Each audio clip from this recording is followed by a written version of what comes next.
Hey guys, welcome back to Results Junkies podcast. Paul and I are talking about startups that are not getting acquired. We might be stung by a bee for our next device, and Paul is wondering if there really is any way to manage a statewide network of laws for AI. Mr. Singh, how the heck are you? How you come up with this stuff on the fly, I will never know. I had a friend of mine the other day who watched the show and said, "So how many takes do you guys do to get the show done?" I'm like, "Takes? Yeah, no, we push We through. are WYSIWYG. What you see is what you get. Sometimes it's good, sometimes it's really not good." Yeah. No, life's good, man. Just a quick travel week this week for me down in Nashville and back.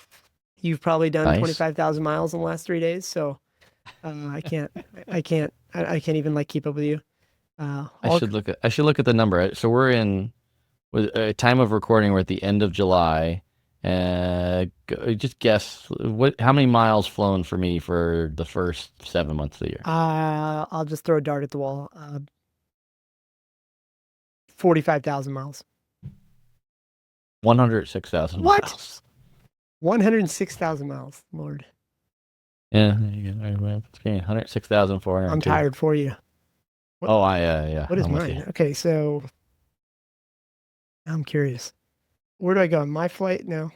I go to my Yeah, so profile, right? in flight, you click on your initials, the PS that'll be in the corner there, Yeah, I and then click on see. 2020. Then Oh, click 2025. Yeah. 2025. Ooh, a paltry 30,391. That's that's a big number for you. And you got 5 hours of delays. I have a whopping 17 hours of delays. I would have had another 2 hours of delays this week because my connection got borked, but I ended up bailing at the last minute and getting a different flight, so I ended up not being delayed. But it's been ugly, man. Between storms, computer systems, all that out there, it is not a good time to be a road warrior. Yeah, I flew into Nashville this week, and putting Mhm. aside the airport being a mess, did not realize that I ended up in the same town as a Coldplay concert that day. So I want to be very clear, I was not at the Coldplay concert this past week.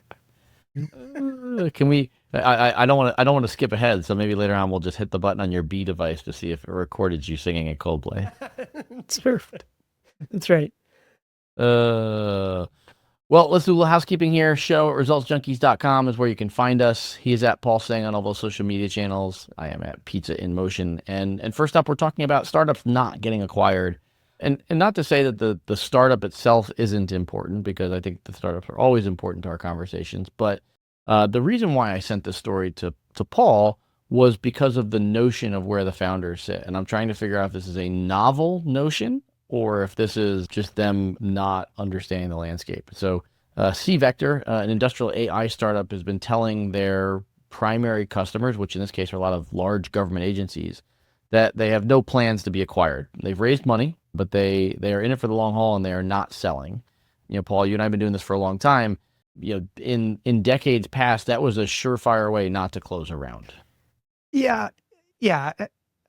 So if you read the article, they talk about how I guess the founders talk about this idea that they try to instill confidence in potential customers by telling them they're not going to sell.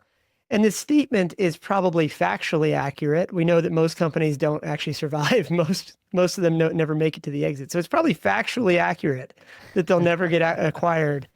But it is kind of a weird flex. I think one of the turnoffs on the investor side is that anytime a founder says things like, I'm not going to raise any more money, or I don't plan to exit, or whatever, it it's not the statement itself is true and is what is killing the deal. It's like the lack of awareness that those kinds of statements really expose. Like in this case, generally speaking, you and I don't make any money on this investment unless it exits some point. And so when you're saying stuff like that, it just doesn't feel good. So I don't know. As much as I want to like chalk it up to just, maybe founders don't know what they don't know, it's just weird that the entire article is about that. The the headline is that. It's just a weird thing. Once you're on that venture treadmill, I mean, you kind of have a duty, legally and otherwise, to maximize the value of that company. And by definition, the only way they make any money is to exit. So I had to check the date on that one to make sure it wasn't April Fool's, but it clearly is a recently dated article. Yeah, I mean, I think. I mean, look, I can't disagree with anything you say. I would say it is one of my fundamental issues with the way that the startup ecosystem is funded, in that the vast majority of vehicles are funds that contribute to a company and then have to wait for an exit and then distribute that money to limited partners. Because of that model, most startups can't consider things like ongoing revenue streams, recurring contracts, stuff like that, as a way to monetize, because the general partners and the funds can't, well, I mean, that can't, aren't set up to send out monthly distributions. They're contacting their LPs, I don't know, a handful of times over the course of the sunset of the fund to send them checks. They're not sending them monthly checks for the next 10 or 20 years. And quite frankly, you know this, we've invested in some businesses that the right model for them was quarterly distributions. And the model doesn't allow for it. I tend to think, to your point, looking at the story, that this is probably more the founders either intentionally stating something that they know that they don't have the ability to control for a 10-year period, or that they just believe in their heart of hearts that they're going to be the one that's different. Yeah, it's probably a little bit of foolishness in there as well, maybe lack of education. I don't know, but I mean, look, hell, Wealthfront savings accounts are paying 4% right now. The Vanguard, the typical Vanguard ETFs that everybody talks about are growing, 10, 11% annually. So for somebody to invest in a company that seemingly will never get acquired does not seem financially prudent. Yeah, look at it this way. If you manage to raise the first round, it's going to make it very tough to raise the second one. That's right. That's right. It could come back and bite you. So, Yeah. anyway, good luck to them. I hope anybody listening to this decides to raise money from at least you and me never says this same phrase. Yeah, I agree. All right, well, let's talk a little bit about bees, the birds and the bees, Mr. Singh. It's interesting. Like, so the genesis of the article that you guys will find in the show notes is that Amazon is acquiring Bee, which is a hardware AI startup that has a device that you wear on your arm to record conversations. The reason why I included the story, for me at least, was so initially when I looked at it, I thought, okay, well, maybe this device has proprietary artificial intelligence models that help you do all the things it says that it does. And so I looked at it and a couple of other competitors. And what's interesting to me, like, you and I are old enough to remember this. Remember when Fitbit first came out? Yeah. So for those that don't know, Fitbit was a clip-on device that I wore on my belt. It looked like a big plastic paper clip, and it tracked my steps. That was what it did. And I remember when it came out, like, I thought it was really novel and interesting, and I bought one. And then I went to CES that year, and there were like 30 of these things, and they all had different names. And like, Fitbit happened to be one of the ones that survived, but it didn't have to be. And so I guess with these devices where they're so hardware specific, they're not reliant on a specific model. Like, you can connect Bee to Notion or whatever other platform you want. I think the things that surprised me most about here was that they've been able to raise a lot of money, that Amazon would want to acquire them when they don't seem to have any sort of moat. It's a device. And so, like, it's puzzling to me that we're, however long it's been since Fitbit came out, 20 years, that it feels like we're in this same spot again, where there doesn't seem to be a lot of uniqueness here. Yeah. Well, I imagine, I don't know for sure, but I imagine that the Venn diagram of people that can develop these kinds of software products and the people that can develop wearables, that Venn diagram, the overlap is probably very small. And so it's, I mean, we've seen that also kind of in some of the latest AI acquisitions, that they are talent acquisitions primarily at the moment. So it's probably not surprising that Amazon would pay. I mean, Amazon's got tons of cash on the balance sheet to be able to do stuff like this.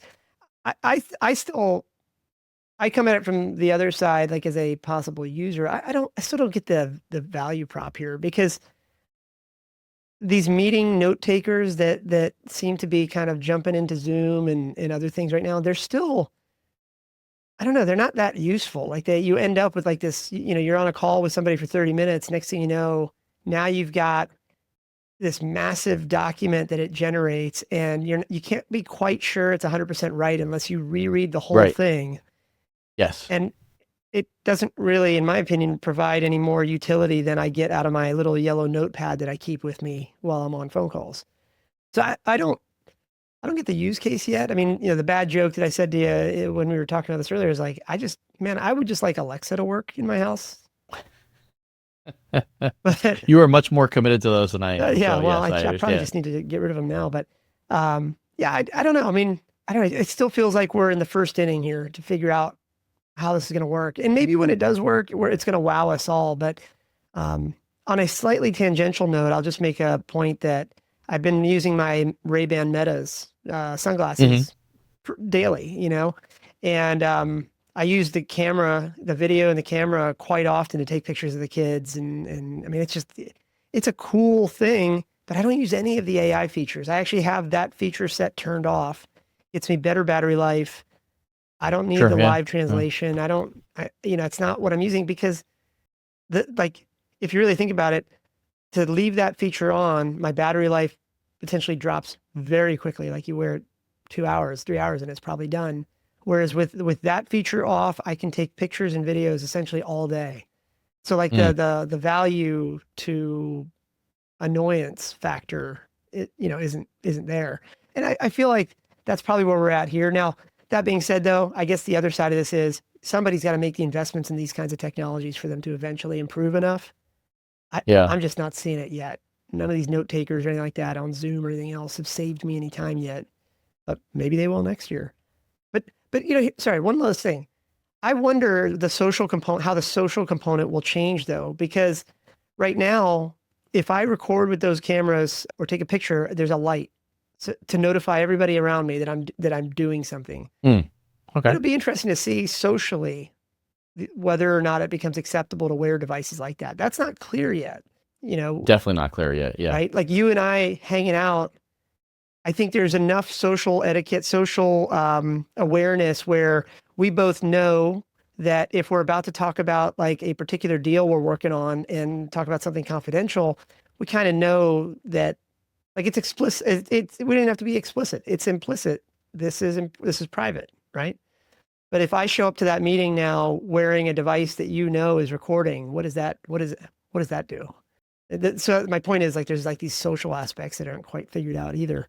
Like then do I have to update my employee handbook to make sure that my employees don't show up to these meetings, my work meetings with these things? It's just we're still in that first inning, so we'll see what turns out. Now that being said, these guys got acquired by Amazon, so good for them. Yeah, I think to your earlier point, I think that like all these things, listening on calls, all that stuff. It's definitely early stages. It's not terribly useful yet. I do feel like they've made some pretty significant improvement in the quality of what you're getting. But to your point, the signal to noise ratio is still pretty far off, and that's I think where I run into a lot of the problems with some of these models, like interacting with other AI tools that you might use. It's sort of like I still feel like we're in this world of an internet without a search engine. So like many years ago, if you wanted to do something on the internet, you had to know where you wanted to go. You had to know what the site was because there wasn't a reliable way to look it up. Whereas now I think people are finding very novel uses for AI agents, but they're very much prompt engineered that way. Right. So for example, somebody reached out to me today and said, "Hey, I need a recommendation letter. To make it easy for you to do it, you want me to just throw some facts in ChatGPT for you and send the letter over?" And I said, "I'm really not comfortable with that." But it made me stop and think, is the next generation of, let's use the recommendation letter, is the next generation of a recommendation letter, I just speak into my mic for ChatGPT and I say, I've known Paul Singh for 15 years. He's a part-time truck driver and a full-time blood-sucking capitalist, and he likes going to Disney. And then it fills in the rest of the letter. That would certainly save me some amount of time. But to your point, there's no way I would have thought of that as a use without somebody telling it to me. So when I think about these tools like Bee, especially if they don't have a a really tangible plug-in to a specific sort of AI. I guess I just don't understand how you're supposed to, as an investor, how you're supposed to pick winners and losers. That's right. Yeah. Yeah. There's, you remember back on when we were traveling quite often together, one of the things Gosh, do I ever remember? I like that every day I wake up just crying and That's right. just shaking. You remember one of the frameworks I used to think about is like, when you think about any company, there's sort of this product risk, technology risk, market risk, and then regulatory risk. And that's where, like, when you think about this very early industry of wearables combined with listening and AI and all that stuff, it's like, okay, you got a high amount of product risk. You kind of have a high amount of technology risk. There's a high amount of market risk and a high amount of regulatory risk. To your point, very difficult as an investor to figure out which horse to bet on. Yeah. So that being said, though, like I do think that there's like I consider myself a pretty early adopter of a lot of things. This one I'm not seeing yet. This industry, not this particular company, but this thing I'm not seeing yet because I don't know, the notion of, I mean, hell, you have to put up signs. There are signs like you mentioned Disney earlier. When you buy a ticket to Disney, you are agreeing to your image being taken. You know, when you walk into certain parts of Disney, it says like no audio, no video recording of any type. Like those are the kinds of like practical things that it still is too early to say how these things are be used. But hey, if these guys can figure out how to make it work, good. And that's probably only going to be half the battle. And then it's trying to figure out how in the world are we going to get everybody to adopt it. I don't know. We'll see. Yeah. I mean, I tend to agree with you, and I don't want to, like, you know me, I'm not like an always or never sort of guy, but I've sort of been in this world where, for me, single-use devices are still in the never category. So, you know, I've had 3 Kindles in my lifetime, and I just got a third one because somebody gave me a novel idea for how to use it for, you know, reviewing notes and stuff like that, and size-wise, the bag, all stuff. I'm not confident it will be in my backpack in 6 months because I don't think it will earn its weight in my backpack because it's a single-use device. And do I enjoy reading on a Kindle more than I enjoy reading on my phone or tablet? Yes, I do. It's less strain on my eyes. I can see documents. It's easier to highlight. It's all of those things. Yeah. But it's got to earn its place. And so, like, when I think about B, like, I really think these sorts of devices need to be able to do more things before I'll be like, yes, or they have to be less obtrusive because I'm going to have to take it off to go through security. I'm going to have to take it off to get in the shower. I'm going to have to charge it. I'm going to have to do all these things where, like, another single-use device for me is my Oura Ring, but I charge it once a week, and it doesn't need to come off in security, and it's waterproof, and it's all these things. And so the annoyance factor is low for the data it provides. Yeah. Well, I think I'll make a little prediction here. I think what's probably going to happen is that we're going to see a few more of these like wearable companies start and grow and maybe get acquired and things like that. And probably in the next 2 to 3 years, Apple's going to come in, turn on a new feature with Apple or with the AirPods or something like that is going to destroy a huge subset of this industry. And what I mean by that is like, think about what these things can already do. When I'm on a phone call with you and I'm standing outside, it knows how to separate. The voice isolation works such that it can block out outside voices or noise, identify and isolate my voice so that all you hear on the other end is me. Yeah. That's all software. So from a software standpoint, it's not inconceivable that it could also record this conversation, for example, or listen to this conversation and isolate, okay, this is Paul's voice, any other voice is somebody else. And you know, listen to the meeting. Like that could be a feature that comes down the pipe. And we've seen Apple do this before, right? Like was it the weather app at one point? Like they just like they made their weather app better and instantly destroyed a ton of great little apps that used to be on the App Store. So it'll be interesting to kind of watch this all play out. It'll be a bumpy few years for everybody, but yeah, I will just say for the moment, if you've never, just because you said weather, if you've never tried What the Forecast, I would just recommend it it's the best. Once. It is. For folks listening, WT Forecast or What the Forecast. I would also recommend updating your profanity level. I do believe that that's the perfect way to right. use it. So, all right, so let's end on this notion of the government deciding whether or not they want to regulate AI at a state level or a federal level. And so, the general gist of this, we don't talk the political side of this. I think it's more the how does I think Paul had a really good example in pre-show about how does a company navigate this. So there was a rule passing its way through weaving its way through Congress attached to a bigger bill where it would prevent state laws around AI for a period of 10 years. And ultimately that piece of the bill got pulled out pretty unanimously, 99-1 vote in the Senate. And so there's this question we have of should states be regulating AI? And I think you brought up a really good example in pre-show of, well, gosh, I mean, if I'm preloading something on a server in a data center in Virginia, does that subject me to a state law in that state? And how do I navigate that? Yeah, I mean, this is one of those things where, as much as we all want to make it a black and white, easy yes no kind of is this good or bad kind of decision, the nuance, there's a lot of nuance here, and the details will matter. Is the rule going to apply to will it, like for the example I use with you, or one of the examples I use with you is, you and I live right at on the Virginia side of the Virginia and Maryland border. I mean, you can walk right up to the river, throw a rock across there and hit Maryland. It's not that far. So Yeah. it's like, okay, Yeah. if Virginia takes a hard stance on something, I just walk across I just take a boat across the river, drive across the bridge, and now all of a sudden it's legal? That gets weird.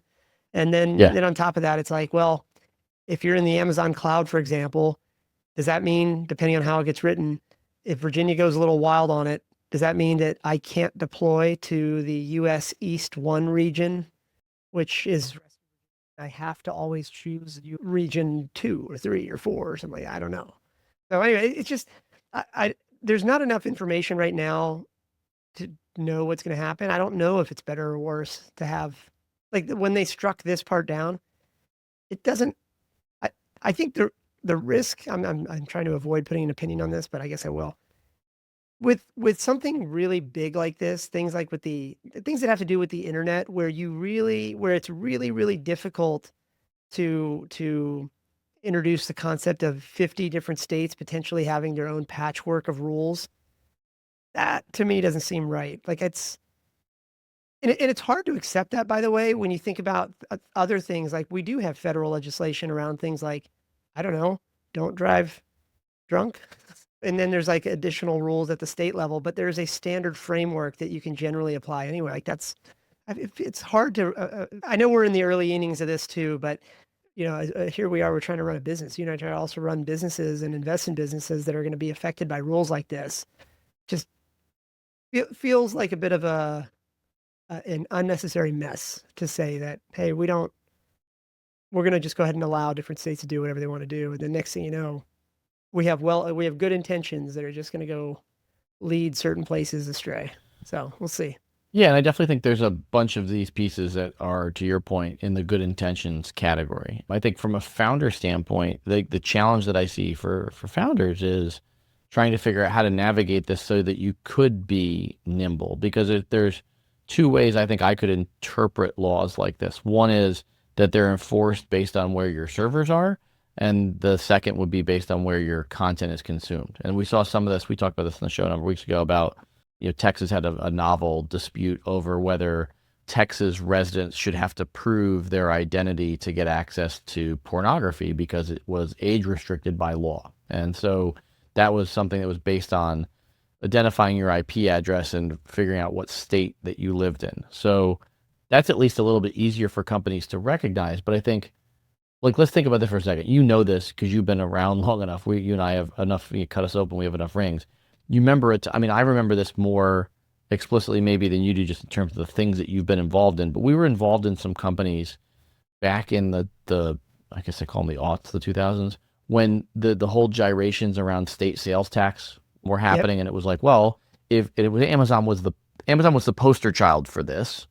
But in reality, if you operated a business in Virginia and you had a customer in Colorado, in many ways, it was not clear what the burden was to collect sales tax. And for a long time, it was really the burden in many cases was on the purchaser to submit the sales tax. And it was a very murky space. And Amazon was the one that really drove a lot of that innovation to say, it's not reasonable for us to keep track of not only 50 state taxes, but local taxes and county taxes and other things. And so to some degree, this is a pretty big burden on founders. And I think it should at least inform founders to be thinking about how they're building things such that they are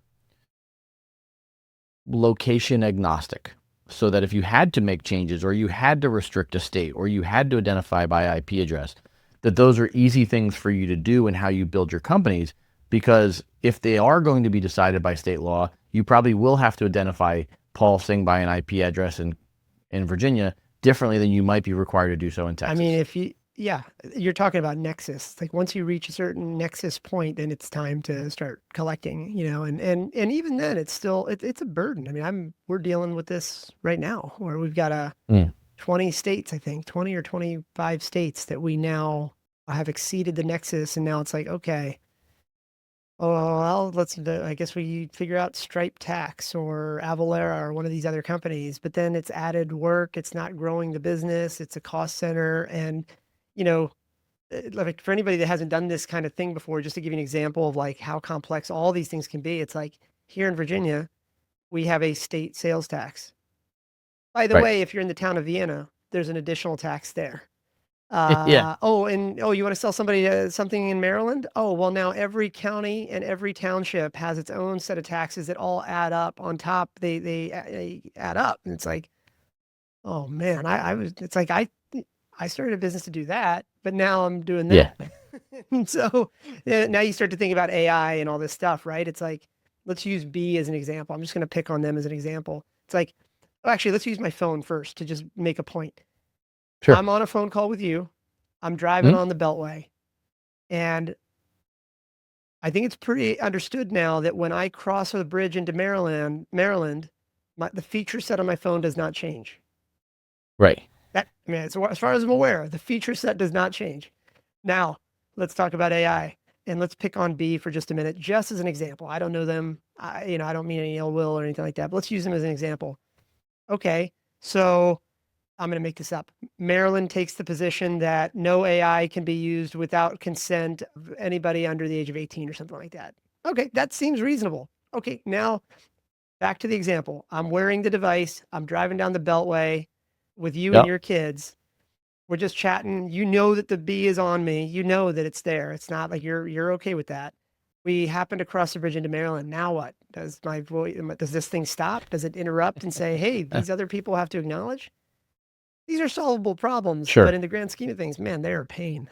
Oh yeah. And that's why the details matter here. And I think when we think about technology, I don't want to like make it sound so easy, like it's perfect one way or the other. But I kind of think that with big stuff like this, there should be some standard framework applied, or at least some standard starting ground that states could maybe build on. But the concept of like, hey, it could theoretically be a 50 state free for all, that to me seems a little rough.